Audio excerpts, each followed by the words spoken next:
Bien, vamos a hablar entonces ahora de otro grupo de drogas, que son los antipsicóticos, ¿sí? Los, eh, los antipsicóticos son unas drogas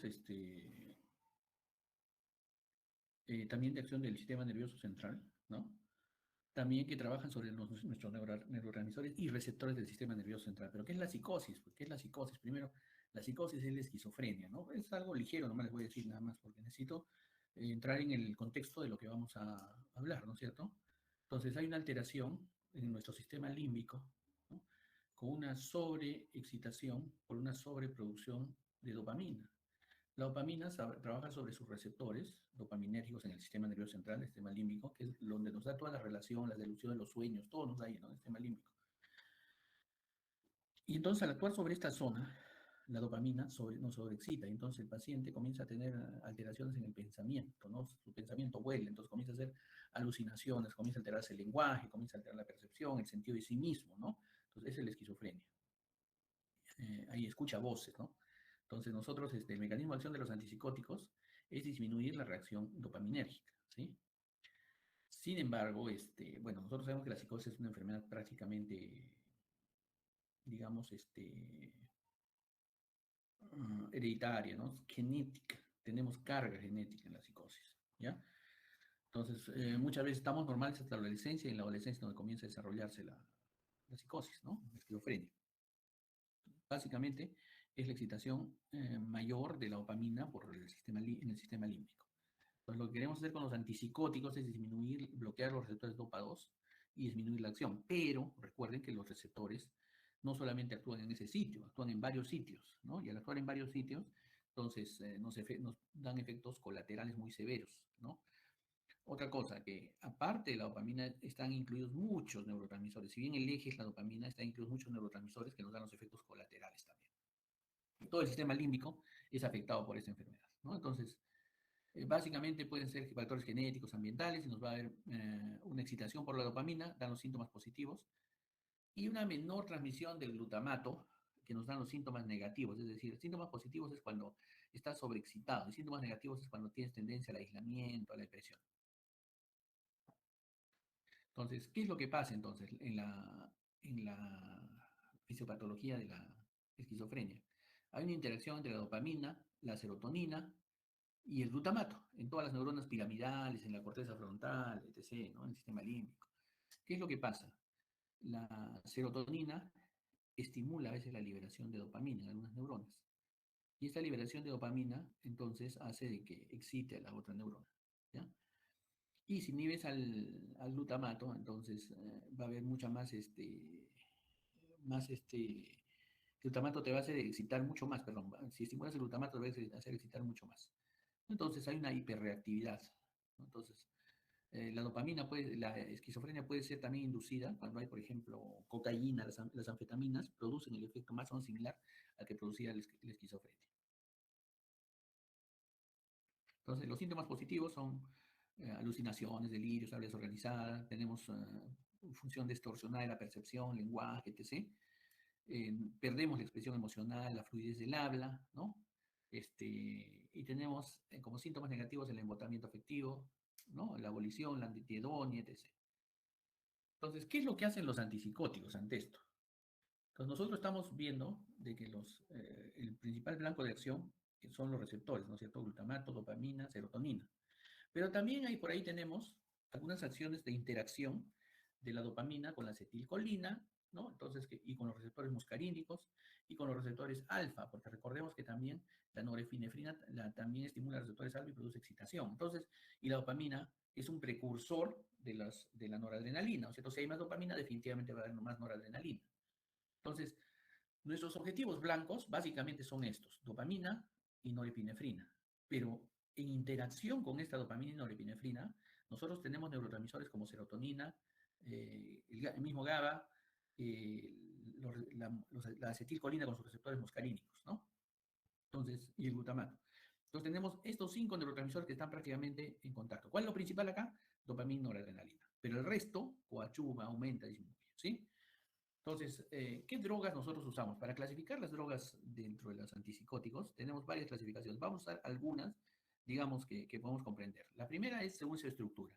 Tenemos fenotiacinas, clorpromacina, levopromacina, que todavía las usamos. Las piperacínicas, trifluoroperacina, que se usa también. Las piperidínicas, tiorazarida, pipotiacida, también las usamos. Las butirofenonas, muy usadas en el Perú, la loperidol. Las dibenzodiazepinas también, y las tienobenzodiazepinas también muy usadas. Otra clasificación es las de primera y segunda generación. Las de primera generación son todas las butirofenonas, las fenotiacinas, ¿no? Aloperidol, florpromacina, levopromacina, etc. Y las de segunda generación usamos más las de dibenzodiazepinas, las tienobenzodiazepinas, ¿no? La risperidona, lanzapina, quetiapina, ariprazol, clozapina. Todas utilizadas. Otra clasificación es los antipsicóticos típicos y los atípicos. Los típicos, las antiguas, butirofenonas, las fenotiacinas, ¿no? La haloperidol, clorpromacina, difluoroperacina, etc. Y las antipsicóticas atípicos, las drogas más nuevas, sulpiride, amisilpuride, clozapina, olanzapina, quetiapina, etc.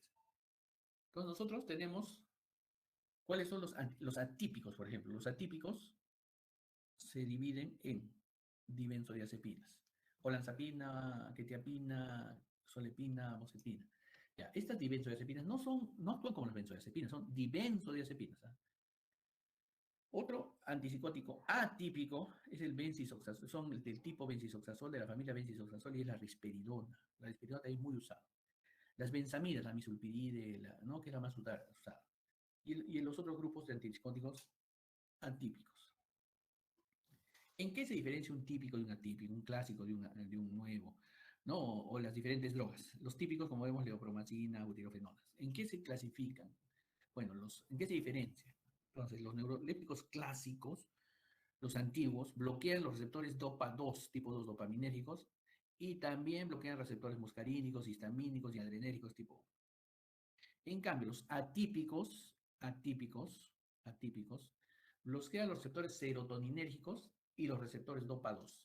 Y bloquean poquito los receptores histaminérgicos, muscarínicos, ¿no? Histaminérgicos.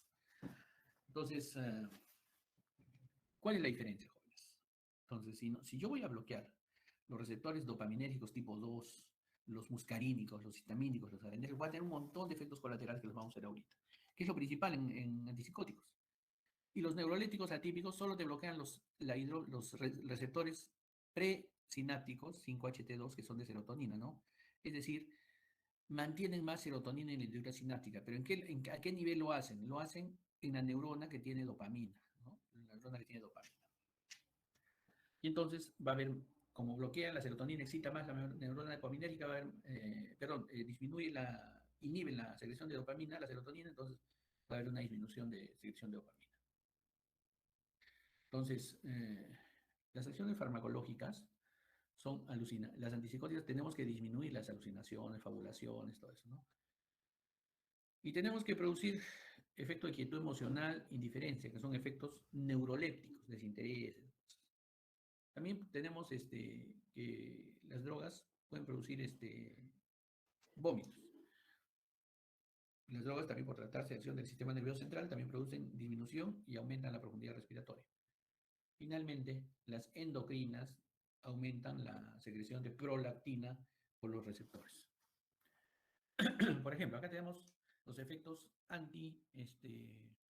cuando bloquean los receptores de los antipsicóticos, cuando bloquean los clásicos, ¿no? Cuando bloqueo los receptores muscarínicos, tengo somnolencia, estreñimiento, visión borrosa, ¿no? Problemas de memoria, taquicardia, etc. Cuando bloqueo los receptores alfa-1, los adrenérgicos, hay hipotensión, mareo, vértigo, taquicardia reactiva. Cuando bloqueo los receptores histaminérgicos, la histamina no va a mantener la vigilia, entonces tengo sueño y tengo aumento de peso. Finalmente, cuando bloqueo los receptores dopaminérgicos, es la base principal, puede haber galactorrea, disfunción sexual, ginecomastia, infertilidad, menorrea, etc. Y por la vía nigroestriada podemos tener acaticia, ¿no? Movimientos extrapiramidales, etc. Aquí está mejor. Los efectos secundarios de los neurolépticos clásicos, los clásicos. Hemos dicho que los atípicos actúan más sobre receptores de serotonina y sobre dopamina, y los típicos actúan sobre, o neurolépticos clásicos actúan sobre dopamina, histamina, alfa-1 y los receptores muscarínicos colinérgicos. Entonces, lo mismo que hemos hecho en otro cuadrito, pero que está resumido. Entonces, ¿qué es lo que hace acá? ¿Cómo actúan los mecanismos antipsicóticos? Primero, bloquean los receptores de dopamina. La dopamina cuando actúa sobre su receptor y su receptor el DOPA2 tiene una acción metabotrópica, utilizando el AMP cíclico para activar la fosfatidilcolina y fosfato de glicerol, ¿no es cierto? Y comienza a liberar calcio en el interior de la célula, activa la proteína. Aquí, entonces, este es el mecanismo de acción de los antipsicóticos. ¿Y los síntomas extrapiramidales dónde vienen? Pues que la dopamina actúa en la vía nigroestriada inhibiendo la liberación de la acetilcolina. Esa es su acción de la dopamina. Cuando le doy un antipsicótico, entonces sus receptores también van a actuar sobre estas neuronas, van a impedir la acción de la dopamina. ¿Y qué va a pasar? Como ya la dopamina no esté excitando para producir, no esté inhibiendo la producción de acetilcolina, entonces como está inhibida su acción, entonces la acetilcolina comienza a liberarse en mayor cantidad, se produce en mayor, comienza a liberarse en mayor cantidad. Como es la fibra nigroestriada, entonces comenzamos a producir movimientos temblorosos, un parkinsonismo. Los atípicos, en cambio, tienen menos producción a producir estos efectos extrapiramidales porque actúan sobre los receptores 5H2, ¿sí? Entonces, menos por la dopamina y más por los receptores 5H2. ¿Y qué hacen los receptores de serotonina 5HT2? Los receptores de serotonina 5HT2, al momento de la serotonina actuar sobre las neuronas, producen excitación y producen liberación de dopamina para que actúe sobre los receptores. Los atípicos bloquean estos receptores, ¿no? Y entonces producen que haya menos dopamina liberada. Ahora, es importante que ustedes se acuerden esto para la siguiente semana, porque la siguiente semana vamos a ser antidepresivos. Y los antidepresivos actúan bloqueando los receptores H2, generando más dopamina, más serotonina en las neuronas sinápticas y liberando más dopamina, ¿no? Entonces, eso hacen en la depresión. Pero acá en la psicosis, que es el otro extremo, el otro lado, es el otro tipo de síndrome psiquiátrico, la psicosis de enfermedad psiquiátrica, entonces lo que hace la serotonina es actuar y excitar y liberar dopamina. Como le damos un neuroléptico atípico, tipo una dibenzodiazepina, una tienobenzodiazepina, lo que hace es actuar sobre los receptores H2, 5-TH2, impide la acción de la serotonina y no se excita la neurona productora de dopamina y entonces la dopamina se produce en menos cantidad. Otro antipsicótico que nosotros podemos utilizar también es el litio. Sí, es el litio. Son unas sales, ¿no?, que se acumulan en el tejido extracelular y se elimina prácticamente todo por la orina, el 95%. Pero actúa en la estructura cerebral, actúa modulando los neurotransmisores y los cambios intracelulares. El litio actúa básicamente a nivel del citoplasma, a nivel de la fosfoquinasa, ¿no? El fosfato inositol evita la acción del fosfato inositol. Entonces el litio actúa igual, viene la dopamina, actúa, comienza a actuar sobre la proteína G, la disgrega, la altera la proteína G, comienza su acción. Y el litio viene y actúa justamente sobre el fosfato inositol, evitando de que lo que inició la dopamina continúe, el efecto que inició continúe, le corta el efecto, ¿ya? Le corta el efecto en el fosfato inositol. Entonces, y ahí evita la excitación neuronal.